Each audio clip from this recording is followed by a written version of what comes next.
Margem Sul, África. E para inaugurar o nosso programa semanal, vamos falar sobre o rio Nilo, este importante rio que corta o continente africano. De acordo com o professor de geografia, Átila Matias, que é escritor oficial do Brasil Escola, o rio Nilo é o maior rio em extensão do mundo, localizado na África. Ele nasce no interior do continente, em Ruanda e na Etiópia, desaguando no mar Mediterrâneo, que é a sua foz. O rio Nilo é o maior do mundo em termos de extensão. É de extrema importância para toda a sociedade que o rodeia, sendo um item essencial para que a gente possa entender o desenvolvimento de civilizações milenares, como a egípcia. O Nilo passa por 10 países africanos, até desaguar no mar Mediterrâneo, por meio de sua foz, no Egito. Seu tamanho contribui diretamente para que faça parte da principal bacia hidrográfica do continente, o que faz dele algo impressionante. Ao somarmos desde a nascente mais meridional ao sul de Uganda, até sua foz no mar Mediterrâneo, o Nilo possui um comprimento de 7.088 quilômetros. Há controvérsia entre os estudiosos sobre esse dado e alguns colocam o rio Amazonas sendo maior que ele. Em termos de vazão, o rio da América do Sul é mesmo maior, mas em termos de comprimento, o rio africano leva vantagem. Esse rio nasce no interior do continente africano, na parte leste da África. Seu curso é o maior do mundo, correndo no sentido sul-norte. Esse sentido baseou o desenvolvimento de sociedades antigas, como a egípcia. Grande parte dela se instalava na margem direita do rio, a leste, pois é onde o sol nasce.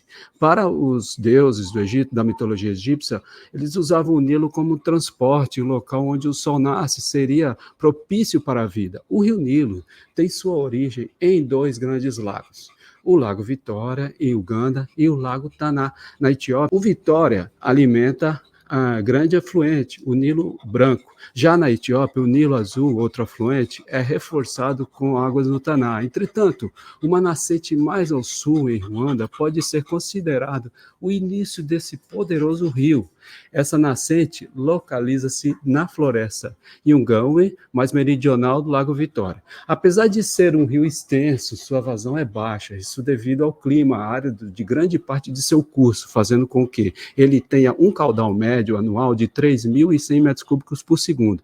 A fim de comparação, o rio Amazonas possui um caudal médio anual de 209.000 metros cúbicos por segundo. A foz do Nilo é em formato delta, semelhante à figura de um triângulo, e está no Egito, medindo 160 quilômetros de comprimento e 250 quilômetros de largura. A foz de um rio é o local onde sedimentos acumulam-se e são levados pelas correntezas marítimas, podendo ser férteis zonas de aluvião ou formar inúmeras lagunas, depressões formadas por águas salgadas nos litorais. O Nilo não é diferente. Sua foz apresenta essas características e é localizada próxima das cidades do Cairo, mais ao sul da foz, e Alexandria, litoral norte do Egito. Quando o curso do rio cruza a cidade do Cairo, ele apresenta uma bifurcação maior para atingir o mar Mediterrâneo. Essa bifurcação recebe 2 nomes, o canal Rosetta a oeste e o canal Damietta a leste. Estima-se que a área da bacia hidrográfica do rio Nilo seja de aproximadamente 3.349.000 quilômetros quadrados, chega a ser 1/10 de todo o continente africano. O rio Nilo possui um regime de cheias periódicas ao longo de seu curso.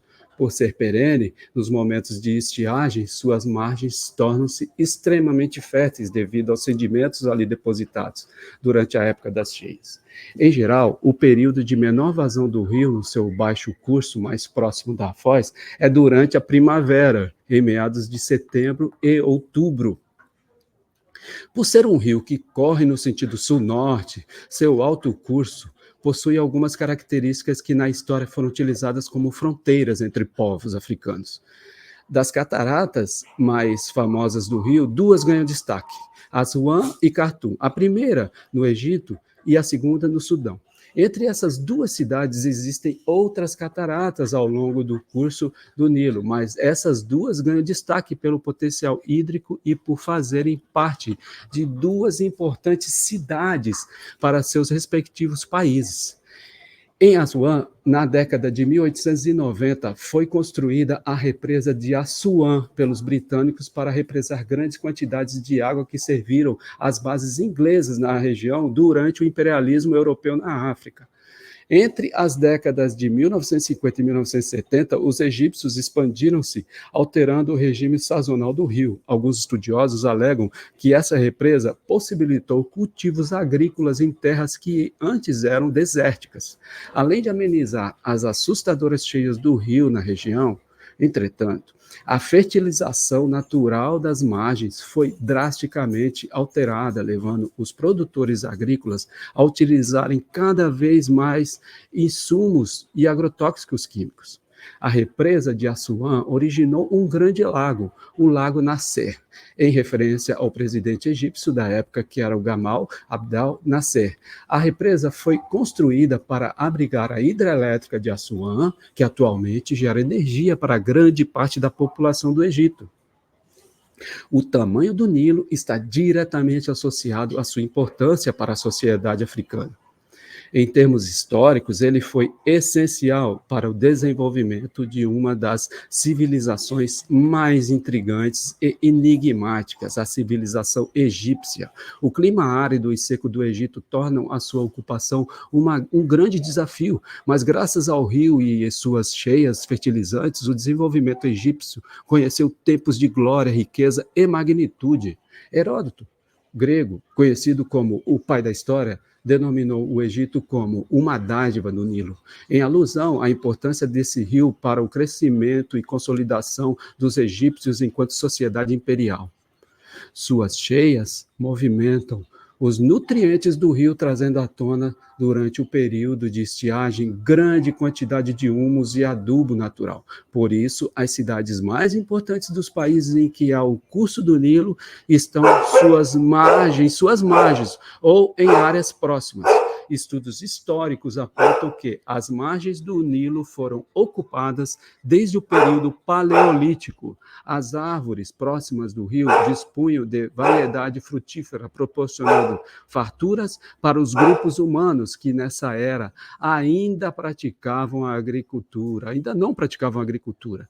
Somando-se as populações dos 10 países por onde o rio Nilo corre, temos a incrível marca de aproximadamente 513 milhões de pessoas assistidas de forma direta e indireta por esse rio majestoso e cheio de peculiaridades.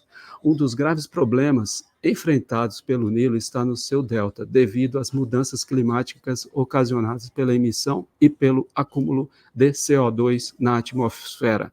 Muitos agricultores do delta estão perdendo solos cultiváveis. Isso porque a salinidade avança gradativamente, tornando o solo pobre e intensificando o uso de adubos químicos. A gravidade das mudanças climáticas no delta do Nilo poderá afetar mais de 8 milhões de pessoas, que terão de ser deslocadas das áreas litorâneas até o fim do século. Outro problema é que muitas áreas do delta estão afundando. Isso porque, na construção da represa de Assuã, várias toneladas de lama foram deslocadas do curso do rio, acumulando-se no delta, devido ao curso natural das águas. Com a água represada, o fluxo de sedimentos diminuindo o delta. Há lugares em que a faixa costeira se reduz em um ritmo impressionante de 175 metros por ano. Essa represa, com a criação do Lago Nasser, causou grandes problemas aos monumentos da região, alagando importantes sítios arqueológicos, com a quase maioria dos templos. Feito esse retrato do rio para que vocês entendam o quão importante e rico ele é, queremos também dizer que, atualmente, esse rio se encontra sob conflito. O legado colonial desse rio vital ameaça a paz na África e para além dela. Novos acordos alcançados na disputa de décadas sobre o Nilo podem mudar a distribuição de água dos países em sua bacia.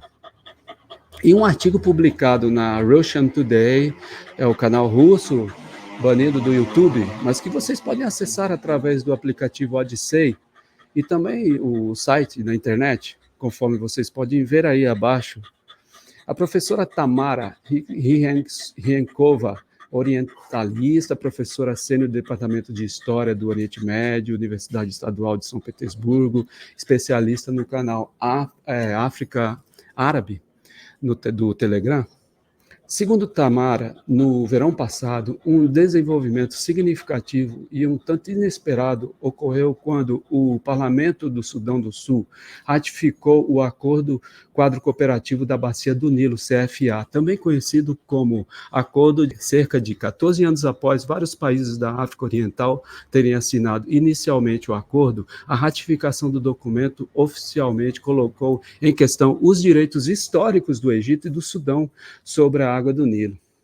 O Acordo de Entebbe foi assinado originalmente em 2010 pela Etiópia, Ruanda, Tanzânia, Uganda, Quênia e Burundi. O Sudão do Sul aderiu ao acordo em 2012. No entanto, uma disposição fundamental exigia que o documento fosse ratificado pelos parlamentos de pelo menos 6 países para estabelecer uma comissão especial que teria sede permanente em Uganda.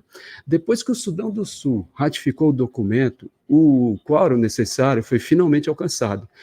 E em 13 de outubro, a Etiópia anunciou oficialmente que o acordo havia entrado em vigor. O primeiro-ministro etíope, Abiy Ahmed, descreveu esse momento como um marco histórico nos esforços coletivos dos países signatários para fomentar a cooperação genuína na Bacia do Nilo. O Acordo de Entebbe anula as alocações históricas de água para o Egito e Sudão. 55,5 bilhões de metros cúbicos anuais para o Egito e 18,5 bilhões de metros cúbicos para o Sudão, determinadas pelo Acordo da Era Colonial de 1929 e pelo Acordo de 1959, para a plena utilização das águas do Nilo entre os dois países. Mas, afinal, quem é o dono do Nilo? Um total de 12 países africanos estão localizados na Bacia do Nilo. Burundi, Egito, Quênia, República Democrática do Congo, Ruanda, Sudão, Sudão do Sul, Tanzânia, Uganda, República Centro-Africana, Eritreia e Etiópia. Juntas, essas nações abrigam 40% da população total da África, conhecida como o rio mais longo da África e possivelmente do mundo. O Nilo compete apenas com a Amazônia em termos de comprimento. Ele se estende por aproximadamente 5.600 quilômetros do Lago Vitória, onde o Rio Branco se origina, até o mar Mediterrâneo. A bacia do Nilo cobre uma área de 3,4 milhões de quilômetros quadrados. O Nilo Azul, que começa na Etiópia, se funde com o Nilo Branco em Khartoum, a capital do Sudão, antes de desaguar no mar Mediterrâneo via Egito. Desde os tempos antigos, as águas do Nilo têm sido usadas para irrigação e hoje desempenham um papel crucial na geração de eletricidade. O Nilo é particularmente importante para o Egito. 95% da sua população reside ao longo das margens do rio, no delta do Nilo. O antigo historiador grego Heródoto se referiu ao Egito como o presente do Nilo. As principais cidades egípcias, incluindo a capital Cairo e Alexandria, estão situadas ao longo das margens desse rio. Atualmente, estatísticas oficiais indicam que o Egito enfrenta um déficit hídrico de até 20 bilhões de metros cúbicos por ano, enquanto suas necessidades totais anuais de água chegam a 80 bilhões de metros cúbicos. A economia do país depende muito do Nilo, com aproximadamente 97% de seu suprimento de água vindo deste rio. Embora o Egito esteja ajusante, acordos da era colonial ainda lhe concedem não apenas uma parcela maior da água do rio, mas também a autoridade para se opor à construção de represas e outros projetos de água em estados a montante. Como resultado, o desenvolvimento econômico desses países representa uma ameaça à necessidade de água do Egito. Curiosamente, cerca de 85% da água que flui para o Nilo vem das terras altas da Etiópia, mas a Etiópia só pode usar apenas 1% desse volume de água. Os acordos históricos na bacia do Nilo datam da era colonial, quando potências como Grã-Bretanha, Itália e França controlavam grande parte da África. Por exemplo, um protocolo entre a Grã-Bretanha e a Itália delineou e alocou direitos para usar as águas do rio Atabará um grande tributário do Nilo, localizado nos atuais Sudão e Etiópia. Entre os principais acordos relativos à bacia do Nilo está o documento de 1929, assinado entre o Egito e o Sudão anglo-egípcio, um condomínio administrado conjuntamente pelo Egito e pela Grã-Bretanha de 1899 a 1956. Este tratado garantiu ao Egito uma parte específica das águas do rio e foi referido no documento como o direito histórico do Egito. Ele também concedeu ao Cairo a autoridade de se opor a qualquer construção nos afluentes do Nilo, se considerasse tais projetos uma ameaça à sua segurança hídrica, os direitos de outros países à água. Que assim, em 1959, o Egito, que havia oficialmente conquistado a independência após a queda do Império Otomano em 1922, e o Sudão, que se tornou independente da Grã-Bretanha e do Egito em 56, assinaram um novo acordo para o controle e uso completo das águas do Nilo. Ele foi baseado no Acordo de 29 e delineou alocações precisas de água para cada país. O Egito garantiu o direito de usar 55 bilhões de metros cúbicos de água por ano, enquanto o Sudão obteve 18,5 bilhões de metros cúbicos. Esse documento foi influenciado pelos projetos que os países planejavam implementar. O Egito pretendia construir a represa alta de Assuã, enquanto o Sudão planejava construir a represa Roseiras, no Nilo Azul. Naquela época, os países a montante ainda eram coloniais e não participavam do acordo. Por exemplo, Tanzânia, Uganda, Ruanda e Burundi ganharam independência apenas em 1962 e o Quênia o fez em 1963. Compreensivelmente, essas nações agora assumem uma posição firme contra acordos feitos antes de se tornarem independentes. Como não assinaram esses documentos na era pós-colonial, não os reconhecem como vinculativos. Quanto à Etiópia, que nunca foi colonizada, ela rejeitou consistentemente os acordos de 1929 e 1959, argumentando que eles ignoravam seus interesses. Essencialmente, esses acordos concederam ao Egito controle absoluto sobre as águas do Nilo e desconsideraram os direitos de outros países na bacia do Nilo e suas necessidades de usar recursos hídricos para o desenvolvimento. Isso levou a divergências significativas sobre como abordar questões hídricas na bacia do Nilo e encontrar uma visão comum nos últimos anos. As tensões aumentaram entre o Egito e a Etiópia. Apesar da ausência de acordos com Cairo e Khartoum, a Etiópia está atualmente concluindo a construção da grande barragem de renascimento etíope, GERD, no Nilo Azul. Negociações trilaterais anteriores, envolvendo mediadores internacionais, estagnaram. Em 8 de setembro de 2023, o primeiro-ministro etíope, Abiy Ahmed, anunciou a conclusão do quarto e último enchimento do reservatório da barragem, uma ação que o Egito viu como uma violação flagrante do direito internacional. A Etiópia é o segundo país mais populoso da África, depois da Nigéria, e abriga mais de 120 milhões de pessoas, quase metade das quais não tem acesso à eletricidade. Atualmente, cerca de 90% da geração de eletricidade da Etiópia vem da energia hidrelétrica. Desde 2020, a GERD gerou 1.550 megawatts e pode, em última análise, produzir mais de 5.000 megawatts com a capacidade total instalada de geração de eletricidade no país, chegando a 5.200 megawatts. Em contraste, o Egito, com uma população de aproximadamente 110 milhões, é um dos principais produtores de eletricidade do continente. Em 2022, 2023, a capacidade total instalada de geração de eletricidade do Egito ultrapassou 59 mil megawatts e toda a população tem acesso à eletricidade. Cerca de 80% da geração de eletricidade do Egito vem de combustíveis fósseis, gás natural, e cerca de 77% da energia hidrelétrica. Além disso, o Egito exporta GNL para vários países, incluindo a Europa.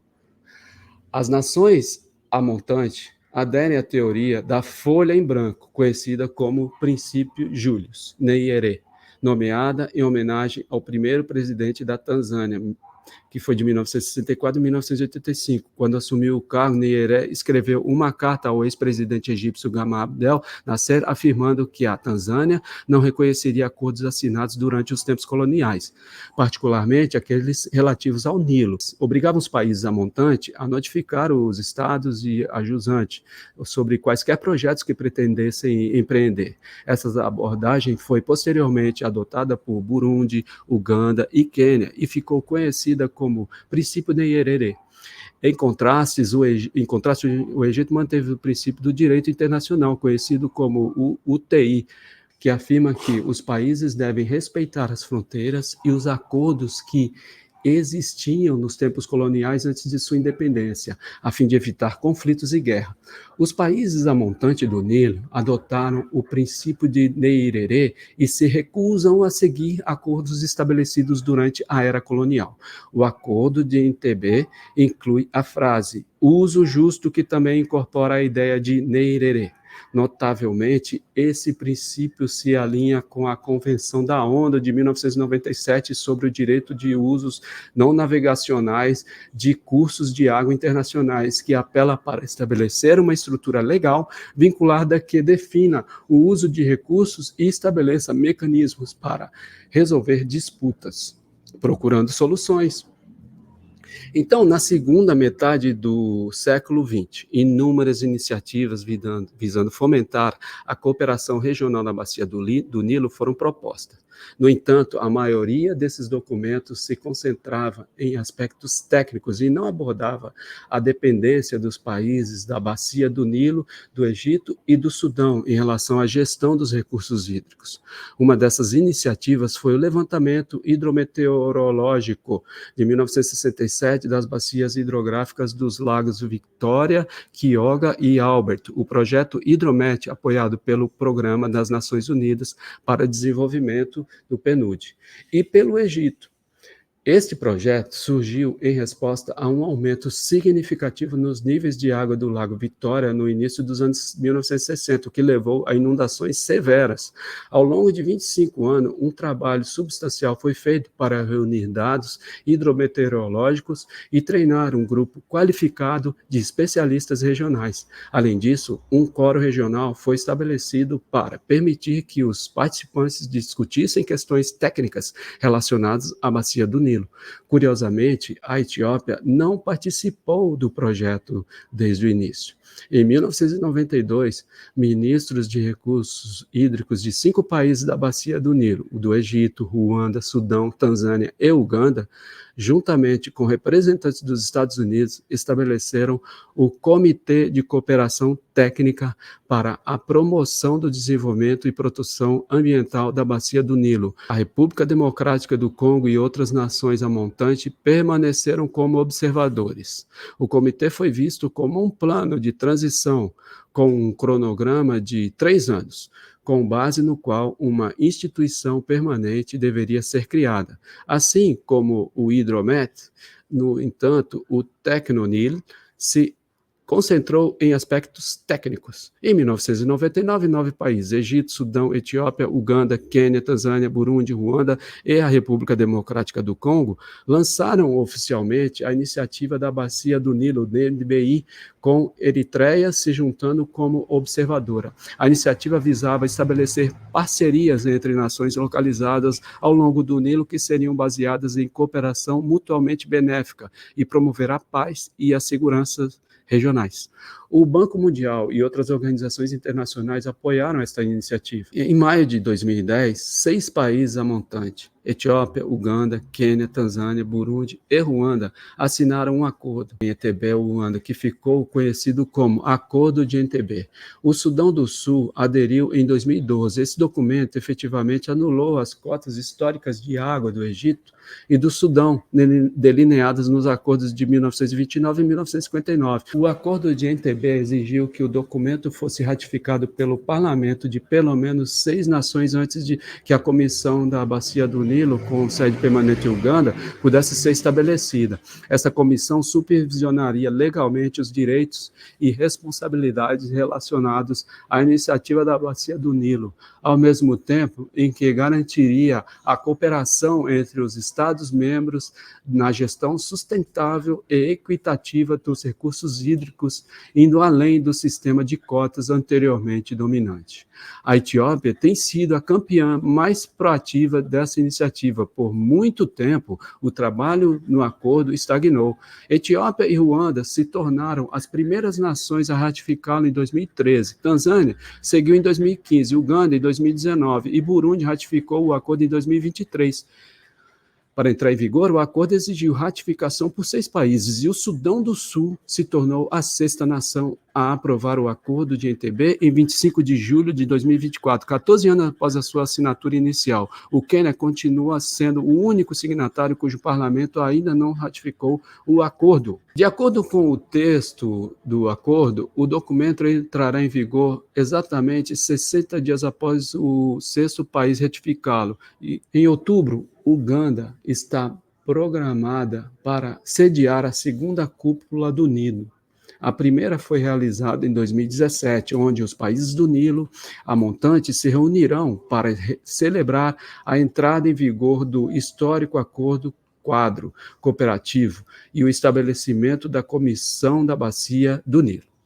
No entanto, esses desenvolvimentos apenas aumentam as tensões de longa data entre Egito e Etiópia, que se estendem além da questão da grande barragem do renascimento etíope, a GERD. No início de 2024, a situação se agravou drasticamente após o memorando de entendimento ter sido assinado entre a Etiópia e a região não reconhecida da Somalilândia em 1º de janeiro. Este acordo permitiu que a Etiópia ganhasse acesso ao Mar Vermelho através do porto de Berbera em troca do potencial reconhecimento da Somalilândia. O Egito apoiou firmemente as autoridades oficiais somalis que ficaram indignadas com as ações unilaterais da região separatista. Em agosto de 24, o presidente da Somália, Hassan Sheikh Mohamud, visitou o Cairo, onde o Egito e a Somália assinaram um acordo bilateral de cooperação em defesa. Depois disso, o Egito começou a fornecer ajuda militar à Somália, demonstrando que está preparado para um potencial conflito armado com a Etiópia, no qual a Somália pode ser usada como área de preparação. Enquanto isso, como a situação na Bacia do Nilo mostrou, a Etiópia não está prestes a recuar. Portanto, enquanto o acordo de Entebbe visa estabelecer igualdade entre as nações e ratificar erros da era colonial, ele paradoxalmente aumenta a probabilidade de um confronto renovado na África Oriental, colocando 2 pesos pesados regionais, Egito e Etiópia, um contra o outro. Esse foi o seu programa Margem Sul África. Espero que tenham gostado. Se gostou, aperta joinha, se inscreva no canal, compartilha com todos os seus amigos e aperta o sininho lá aqui do YouTube para que você seja notificado de todas as novidades que você só vê aqui. Eu sou o Reginaldo e te vejo no próximo programa. Bye, bye.